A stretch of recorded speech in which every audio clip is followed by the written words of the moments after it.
inantok na tayo pero hindi pa rin nakatapos. So ito naman is dahil nauuso ngayon ng sports, ang ating next ball pen is Rocketa. So hindi ko alam kung mayroon pang ibang like shuttle or something. So maghanap tayo ng ganon. Pero ito, Rocketa muna. So sa mga sporty, ayan. Check natin ang details ng ating Rocketa. Ayan, maganda siya. Hindi siya malambot Ayan. So, syempre, gel pen pa din yan. Pero hindi ko pa ito natatry pang sulat. So, try natin. Ang ating gel pen. So, dito ay sports. So, ayan, kita niyo naman. Maganda pa rin ang quality ng ball pen. So, close lang natin para hindi siya matuyo. And, ayan. Maganda yung details ng kanyang handle. And, next naman nating aalamin paano siya i-refill.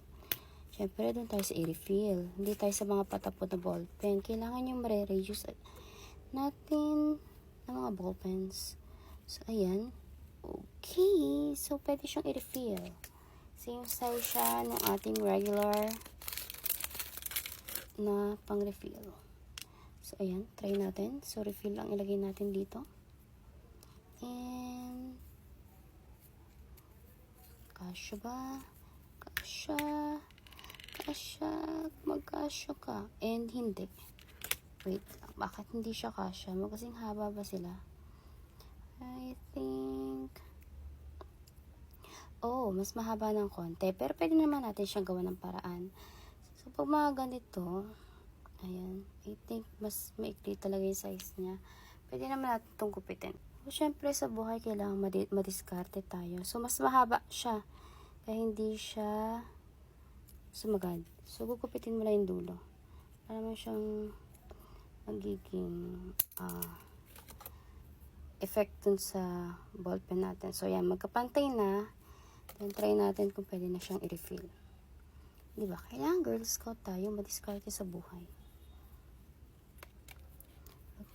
Okay. Ayan, na-refillan na natin siya. So, ayan. Kung gusto nyo ng sporty na ball pen, try nyo tong ating Rocket ball pen.